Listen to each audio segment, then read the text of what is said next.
Hello, mate. How are you? Nice to meet you, Harvey. Hey, Harvey. All right, mate. Oh. Good afternoon. Just to go over the format, sorry, Ange will do the conference first, followed by Matt O'Reilly. Just to check, do we require translation for anyone? No? Okay, Harvey, day off for the moment. Okay. Well done, Harvey. Thank you. Good job. Thank you. Those nerves enough. Thank you. Ronnie, would you like to start? Thank you. And just a squad update first of all, if you could, please. Yeah, obviously on the weekend, Carl Starfelt, hurt his knee, and I haven't had an exact diagnosis, but it's nothing too serious. But probably keep him out for a couple of weeks. And Kyogo, obviously his shoulder, trained this morning, looked okay. So he's available. I made a decision whether he'll play or not. But in terms of him training and doing everything at training, he was fine. Now, just on the eve of this big match, just give us your thoughts on coming up against the holders and everything, the emotions that bring with it. Yeah, looking forward to it. Excited by it. I mean, it's a reward for a fantastic season last year. That everyone at this football club put in, and the reward is you get to play in this tournament and test yourself against the best. And so it's exciting. It's where we want to be, and it's where we want to compete. Speaking to Jota after the game at this Saturday, he was saying that this could be a game that the players would record and maybe show their kids in 15 years' time. Is that the sort of emotion that you want to convey to those players, to really embrace the moment and enjoy it? Yeah, I guess so. I mean, like I said, it's where you want to be. Any footballer, any sports person, you want to test yourself at the highest possible level. And in terms of club football, this is the highest possible level. And so I'm sure for the boys, all of them, it'll be an experience that they're looking forward to, and an experience they want to make memorable. But you still got to compete in it. It's not a game where you kind of dismiss the fact that you've got to be competitive in it to make it a really good memory. And you've obviously managed all across the world, managed the World Cup against some of the best teams. So what does it mean to you personally to manage against the best teams now, in Celtic colours? Yeah, I guess similar to the players, as you said, I've been pretty fortunate. I've coached at World Cups, Confeds Cups, Asian Champions League, Europa last year. So these are the things that you want to experience as a football manager, and I've been really fortunate that I've had some great experiences, and this will be another one. And like I said, you want to test yourself against the best, but I think what's more important is that this football club gets an opportunity to play in a tournament where we want to be. We want to be a consistent performer in, and that's what this whole sort of objective is for us. Sorry. How confident are you? How confident are the team that you can win tomorrow night, given the brilliant form you've been in so far this season? It's not about being confident to win. All we can do is control our performance. Every game we play, we just try and play the game a certain way and be the best we can be, and that's what we've done in every game so far. That's what we did last year, and that's what we'll try and do tomorrow night. We'll just try and play our football, be the best team we can be, and the end result is often a consequence of good performance, strong performance. So there's no point us thinking about winning or losing or any other result without thinking about, well, first thing we want to do is make sure we perform, because we know we're playing against a top football team with some fantastic players, with a brilliant manager, and what we want to do is go out there and be offer the best of ourselves to measure up against that. Come. And you talk about obviously testing yourself against the best. Is it also exciting for you and the players to be almost bringing your brand of football to the Champions League? Is that something that gives it an extra kind of intrigue? Yeah, I mean, but that's what I mean when I say test ourselves. Like, there's no point playing football a certain way, and then when you get the opportunity to measure it against the very best, you shy away from it, and you kind of go, well, you know what, let's just try and limit any sort of damage tomorrow night. Then that's not really a test, because you don't know. Because you could go out there tomorrow night and you could limit the damage and you might get a win playing a different way, but have you really tested yourself? I don't think you have. So when I say test ourselves, that's what I mean. I mean, we go out there tomorrow night being the football team we have been to this point, and you measure, then you've got a real measure of where you're at. And if we're short of where we need to be, then we go back, dust ourselves off and work at it again, get a little bit closer next time. But I've always taken these games, anytime I've been involved, as an opportunity to really, as I said, stamp your own sort of identity on a game and see where it takes you. Can that help the players then? And you're not going to change your approach. Some teams will do. They look at a single-mindedness. They know exactly how to play. Does that help going into a game for them as well? Look, I don't know. I think it's why we've been so consistent, because the players kind of have a clear understanding of what we need to do every week, irrespective of the opponent. So if I, and there are certainly different approaches you can take. I've said that a million times. It's not just about, there's a million ways you can be successful in a game of football. And if we changed our tactics every week and we were that kind of team and we were successful, then the players would be expecting that tomorrow night. But they understand what their roles are within our team, how we're going to play. We do that every week, and we do that for a reason, and that's because we want to win games of football and be successful. And if I walked in there tomorrow and said, look, we're going to change our approach, I think it's not just tomorrow night that we kind of miss an opportunity, but further down the track I think there'll be doubts in their minds about, well, why are we actually doing this? I keep saying that the reason we play this football is to win. That's it. There's no other reason for it. I love that it's exciting. I love that our supporters love it. I think that's important, but if it wasn't successful, I wouldn't do it. Does sticking with that style, though, bring a risk the more you go up the food chain? Well, if there's a system that doesn't give you risk, I'd love to hear it, If there's something that you can guarantee me tomorrow night that if I play this way, you're guaranteed to minimise risk, then but it doesn't exist. Any system you play, any approach you take, there's inherent risk. But there's also sometimes the greater the risk, the greater the opportunity, because we're trying to do things a little bit differently. We don't want to be like every other team, and with that, there's always that possibility that you'll stumble. That's fine. Stumbled in the past. Important thing is you just dust yourself off and keep going.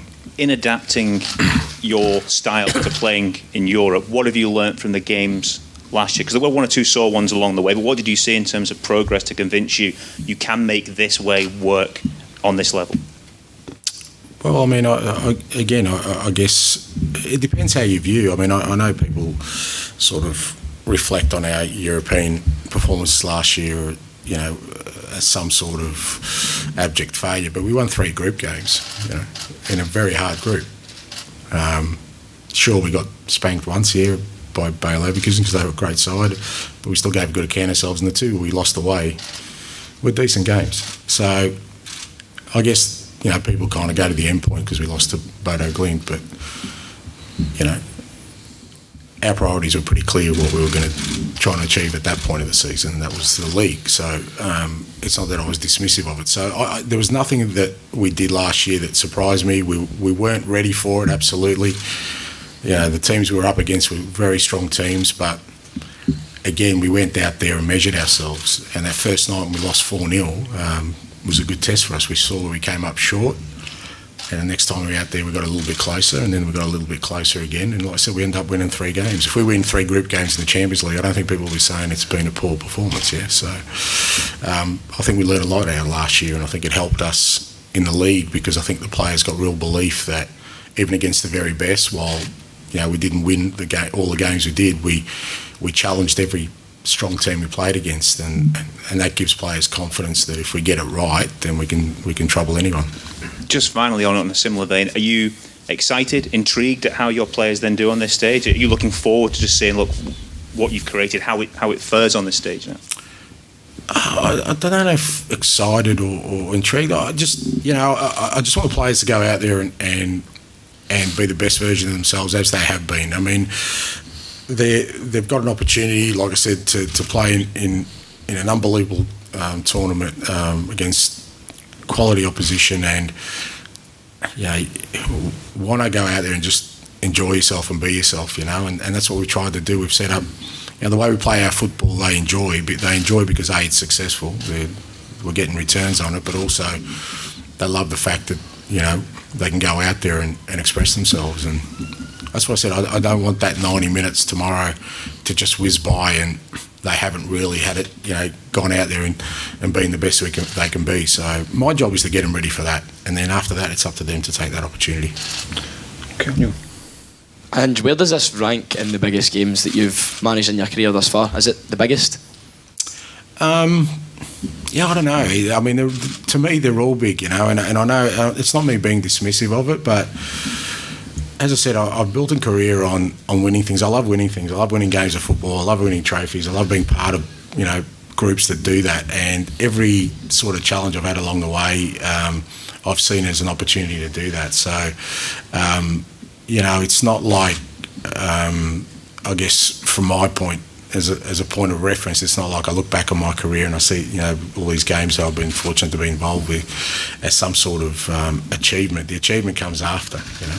You want to, like I said, from my perspective, it's about making an impact. It's about being successful. It's about winning things, winning games of football, and that's where you get, you know, the significance of it more. But I'm lucky in the respect that, you know, I represent a football club that's given me this platform to participate in you know, the best club, you know, competition in the world. So from that perspective, I'm just like the players. I want to make the most of it.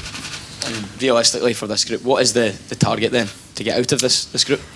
The target is to be the best we can be, and let's see where that takes us. You know, if we're the best we can be, I'm happy to accept what comes before us. Chris? There's an obvious feel-good factor around the place given the domestic results. That seems to be lending itself to a growing expectation going into tomorrow night. Is that an expectation that sits okay with you, or does that need to be tempered a little bit? Where do you think the expectation should be going into tomorrow night? So you want me to burst people's bubbles? You want me to bring it down into this whole experience? No, I'm glad our supporters are buzzing about it. I've got no problem with that. I think that's what we love about the game. You know, yeah, of course, you know, my job is to stay even tempered through it, right? So in terms of my expectations and you know, what I'm sort of communicating to the players for us as a group is what we need to do to keep progressing, that's a different story. But, you know, I want our supporters dreaming of big games and big wins and winning things. I mean, that's the role of us as a football club, you know. I'm sure they get enough of their bubble burst in their normal lives on a daily basis. It doesn't need me to bring them down and tell them, look, you know, don't come here too excited tomorrow because it might not go well. You know, I don't think that's my role. My role is to make sure they come bouncing in and hopefully we send them bouncing out. I think Ronnie touched on it a little bit earlier on, but in terms of being able to enjoy it, I know you're obviously focused, the players are so focused as well, but can you really enjoy this occasion, or is that one again for the fans? No, you know, I think you do enjoy it if you take in the whole experience, because you know, there's no doubt there'll be moments tomorrow night where we've got an opportunity to do something, and the players, I think, will thrive in that space. And it depends what you mean by enjoyment. You know, it's if you're expecting it to be an easy night where you're running around with a smile on your face, no, it's going to be hard. You know, you're going to have to work your backside off and be challenged in every single way. But there's an enjoyment in that. You know, that's why elite sportsmen do what they do. They love the struggle. You know, they love the challenge of. That's where the enjoyment comes, and then you hopefully make a good memory with. You know, at the end of it saying, well, you know, we had a red hot go today and we got something out of it. So I think there still is enjoyment. I think if they don't enjoy it, then I think they're missing an opportunity. But it's not going to be easy. That's very plain and clear, and we all understand that. Just finally from me, I think your opposite number tomorrow night identified Celtic as potentially their toughest opponents in this group. That must be quite nice to hear. Well, hopefully saying it after the game, mate. That's more important, you know, again, before the game.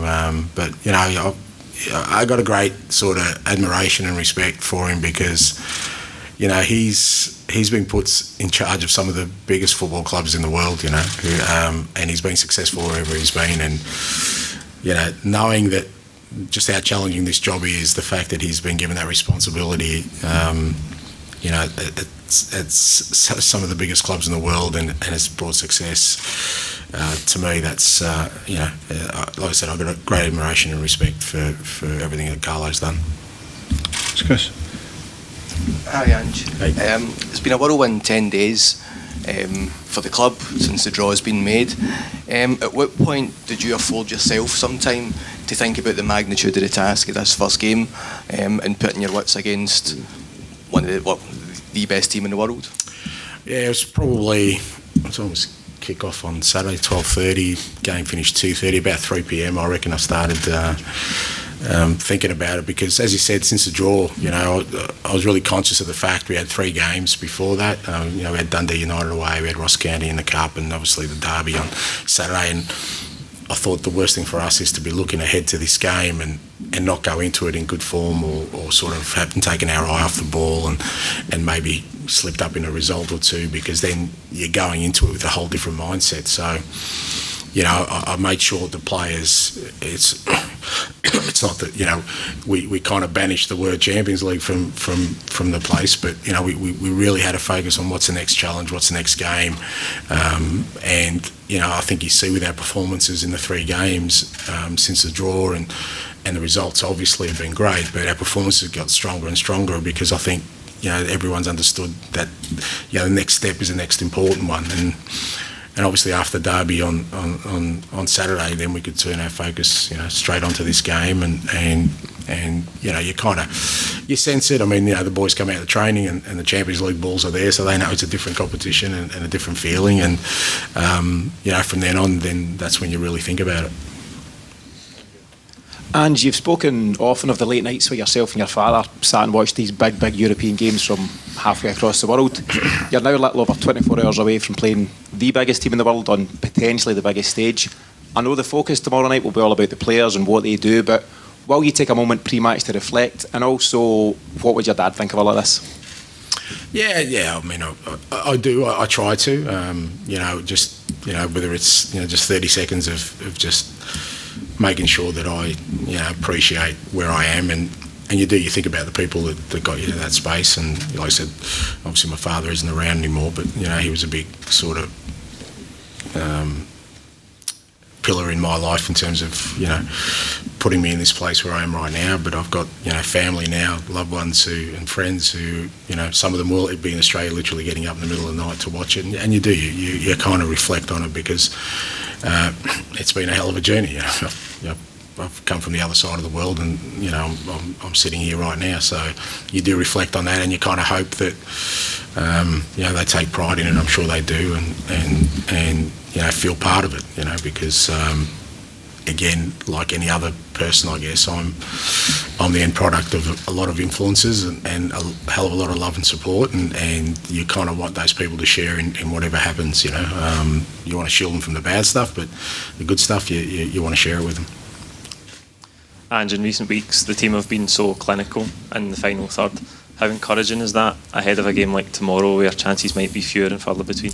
Yeah, it's important. Look, it's fair to say that we're not going to get probably as many chances as we had recently, and we have to be clinical, and I think we've shown that side of the game again. I think a lot of the commentary around us is the way we play our football, but that doesn't mean we kind of just do things one way. I mean, we've dominated possession in every game this year, but we didn't dominate possession on Saturday, but it didn't make us any less dominant in terms of the performance and the goals we scored. So, within that context, that's the area we're working really hard on, that final third, because I think the higher levels you go up, as you say, the chances become fewer and more challenging, and it's the same at the other end. You've got to try and limit the opposition chances. So that's been a real focus for us this year of what happens in both boxes and how we can become more efficient, because that's in the rarefied air of playing against the best. That's where games get decided, and I think tomorrow night that'll be really important, both from an attacking perspective and a defensive perspective. I know you're a very humble guy, Ange, but just on a personal level, I think this will make you the first Australian manager in group stage, Champions League group stage history. How does that make you feel that you keep setting these accomplishments and stuff like that? How does it give you a great sense of pride?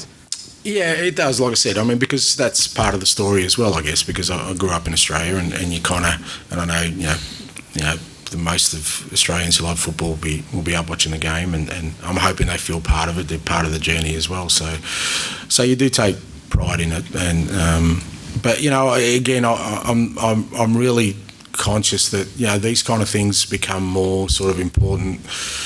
Hopefully, when I'm, you know, lying on a lounge chair on a Greek beach somewhere in 20 years' time. Right now, my biggest responsibility is to this football club. That's who I represent, beyond anyone else. I represent this football club, its supporters, and I just want to make sure that when we go out there tomorrow night and every time we go out there, we do them proud and we put on a performance that, like I said, gives them some joy and some great memories. That's where my greatest responsibility lies, and that's where my focus is.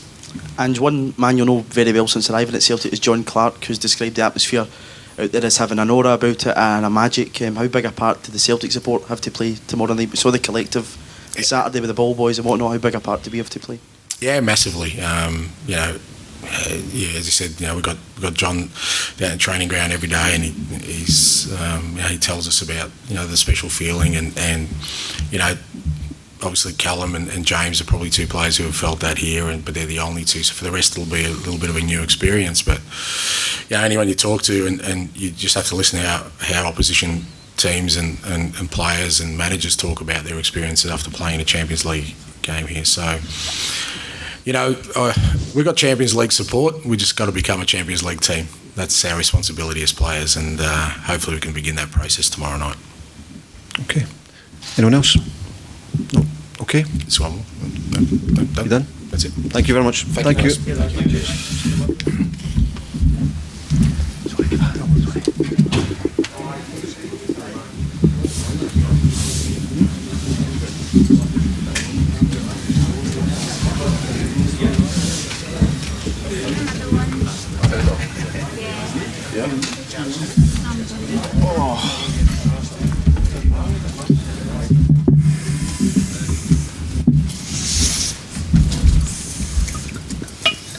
Do you want to start when you're ready, Mark? Matt, big game on the horizon. It couldn't get much bigger against the defending champions. Just if you could recall where you were watching the Champions League final last season, your thoughts about Real Madrid as a side. Yeah, obviously, arguably the biggest club in the world. So, as someone like myself who's always dreamt of playing in a competition of this stature, it's a dream come true in that sense. I can't remember where I was when I watched it, to be honest. But no, just in terms of the game, it's a game I'm really excited to be involved in. It's a game I've always dreamt of playing in, like I said. And yeah, just really looking forward to it. The manager's just spoken to us in great detail about how he wants you to stick to the style that's got you to where you are, how you have to sort of believe in what you're doing. How much are the players on board with that, knowing that the manager is so committed to this attacking style of football? Yeah, we don't change the way we play, regardless of the opposition. We might have to tweak slight little things in terms of the amount we press, for example, just because of the quality of opposition naturally. But in general, the way we go about it's going to be the same. Every day in training is the same process. We approach Ross County away as the same way as we do as this game, so everyone's fully focused. Yeah. Does it take a special kind of belief, of bravery, to try and do what you do against the best team there is? I think so. Yeah, I think so. I think it takes bravery, regardless of who you play against. To be honest, you know, there's always going to be slight scares at times, just because we take risks quite often. But yeah, against this kind of opposition, we have to be at our very best. We know that. So yeah. Is this the kind of game, Matt, the kind of fixture that you would have wanted to kick off the Champions League campaign? Yeah, I think so. I know Celtic fans especially, this is the one they've wanted for years, and now we've got that fixture, so hopefully we can put on a good show for them. Yeah, I mean, for me, I didn't really mind who we played against. I think just being able to test ourselves against the best players in the world is just a privilege, in my opinion. So yeah, we're just going to go out there and play with no fear. That's all we can do. Yeah, you mentioned the fact that they are arguably the best side in the world. What should the expectation be, do you think? From our point of view, to win the game. It's the only... Well, I don't think just that. I think it's to impose our football on the game. You know, we're not just going to go into it and try and get a result in the cliche sense. We're going to try and impose the way we the way we play on the game, and yeah, hopefully that gets us the success at the end of it. If it doesn't, it doesn't, but we're not going to finish that 90 minutes of football not playing the way we wanted to play. Mark mentioned the word bravery. I'm wondering if this is a game that the players can enjoy given the expectation. Yeah, if you can't enjoy this, then I don't think you can enjoy many games. No, I'm looking forward to it. I know everyone else is as well, so yeah, it's going to be a good night. Matt, you're talking there, the aim is to win, but as a group of players, we hear that all the time, that we believe we can win this game. You're playing the Champions League holders. Do you, as a group of players, really believe you can win this one? Yeah, we spoke about it today at lunch. If you don't believe you can win the game, what's the point really, you know? We go into every single game believing we can win, regardless of opposition, regardless of the magnitude of the game, you know, from an external point of view. So, no, we feel good, and I'm sure everyone's excited. Yeah. You're talking about feeling good. The team have started the season in excellent form. Do you think this is the best place the team have been in since you arrived? Obviously, it's been so successful since you arrived, but do you think the team are in the best place? And you as well, form been good, great assist at the weekend as well. Do you think you're in the best place? Yeah, I think it's probably the best I felt, yeah. Physically, especially. Last season I obviously came in January, so I was on the back of quite a lot of games already. This time I had the chance to get a full pre-season and really get going from that perspective. So, yeah, I feel good. And team-wise, I think it's just been a constant learning and improvement process. You know, I think we're in a really good place. However, I think by the end of the season we're going to be a much better team than we are now. I think it's really just James and Callum who've experienced a Champions League night here. What have they said to you about what to expect when, you know, this place is full? Yeah, I spoke to a few of the staff about that. I think they just said the atmosphere is going to be electric naturally.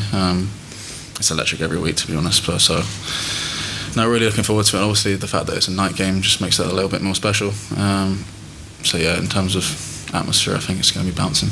There's been a lot of talk about Celtic playing their own football. Looking at the Champions League as a whole, how much of it is about not just making it to the Champions League, but being a competitive team in the Champions League and then going further, not just standing still? Yeah, well, I'm not just here to take part. You know, we're here to, like I said, try and impose the way we play on the Champions League, on the best teams, and I think we've got the ability to do that. You know, we're not going to finish that game with any regrets. We're going to play with no fear, like I said, and see where it takes us. You had friends and family asking for tickets and whatnot. How's your phone been for that? I have, yeah. I've had a few people I haven't spoken to in a while trying to contact me again, but that's how it goes, isn't it? Yeah. When you arrived here, obviously in January or the start of February, you were kind of thrown into a huge game against Rangers. Is that what you seem to take that in your stride? Is that what your mindset is ahead of tomorrow as well? Yeah, I mean, I think, you know, all these years of academy football, now first team football, is just preparation for nights like this. You know, I understand that the game is big from the external view, and like the magnitude of it is really big, but when you're on the pitch you don't really think about that too much. You know, you play your game. So no, I feel prepared, and I think everyone else is as well. Is it games like this that justifies your decision to come to Celtic as opposed to staying in England? Yeah, I think so. I think not just that, I just think the club in general. I mean, this is just a bonus, you know. The fact I get to play in front of 60,000 fans every week who are pretty crazy is I find that quite cool. So yeah, it wasn't just because of this, but obviously the fact that we had a good chance of getting into the Champions League this season, that was definitely an influence, yeah. We had a word from Ange saying that Kyogo was back training this morning after picking up an injury at the weekend. How did he train? Does he seem sharp, ready to play? He looks good. He looks like Kyogo, so that's always a positive. No, I think he's fine. I spoke with him today. He said he felt good, so hopefully all's well tomorrow. Matt, I'm sure you'll always be respectful of your time at Fulham and at MK Dons, but you know, this time 12 months ago you weren't at a club of this size, and now you find yourself on the eve of a game against potentially the biggest club in the world and on the biggest stage. Has it caught even maybe yourself by surprise that you've got to this level so quickly in your young career? Yeah, I guess when I really think about it, probably. I haven't really had that much time to sit back and reflect on it, just because there's been non-stop games. But yeah, obviously if I was where I was a year ago and picture this, I probably couldn't. But it's a strange game. It can change very quickly. You know, one move or one change of circumstances can change everything. Yeah, and I've been fortunate enough to get a little bit of luck on the way as well, and yeah, just really grateful to be here. Over the years, the players that have played here have always commented on the influence that the fans have got on a big European night. I'm sure tomorrow night's not going to be any different. What would your message be to the fans tomorrow, considering we maybe not have as much time on the ball as what we've had so far this season? Yeah, I think they just got to do what they always do. You know, the louder they are, the easier it is for us to impose ourselves on the game. You know, I think that was evident against Rangers at the weekend. When the crowd really got going, momentum can shift. You know, that's the positive and the advantage of playing at home. So if they can do that tomorrow again, I think we'll be in a good place. Matt, from a supporter's perspective, it looks like the manager has built a great culture at the club, and it's brought us back to the Champions League level. As a player, how would you describe the culture at the club just now? Yeah, I think that's probably our biggest strength, to be honest, as players and as a team. People don't see what goes on inside the training ground as much as they probably like to, but I can say that everyone gets on really well, which is quite unique. You know, I could be sitting at lunch with a group of players one day and the next day will be completely different, whereas in my previous experiences there's a lot of time been certain cliques and people that you hang out with. Here everyone genuinely gets on. We've got like no bad eggs in the team, in my opinion, and I think that transfers onto the pitch. You can see how we celebrate together as a team, how if one person scores like a great goal, everyone's just happy for them. There's not so much ego, and I think that puts us in a really good place. Matt, it's not every week you get the chance to share the park with players like Luka Modric and Toni Kroos, etc. How do you mentally prepare yourself for that sort of challenge? How excited are you to test yourself in the middle of the park with guys like that? Yeah, I think that's my approach. It's more of a test of where I'm at. I'm more looking forward to it than anything. Obviously these guys I've watched when I was growing up, and things I've watched from them I've added to my game in a sense. So yeah, just excited to see where me and the boys stand against them. I know that they're quality players, but once we're on the pitch, to me they're just another footballer. You know, we're Celtic and they're Real Madrid, but just 11 human beings versus another 11 human beings, in my opinion. Matt, last week against Ross County was our first midweek game of the season. Does it suit the group to have that Tuesday, Wednesday into the weekend games? Do you thrive off lots of games coming thick and fast? I think so, yeah. And I think with the depth of our squad, it helps, you know, everyone get minutes as well, because when it's just Saturday to Saturday games, some people may not play as much. So from a fitness perspective, it allows everyone to stay sharp, allows us to use the rotation in the squad, which is important, so everyone's sharp when called upon. So yeah, I think it's a positive. Is that us? Nice one. Cheers, guys. Thanks.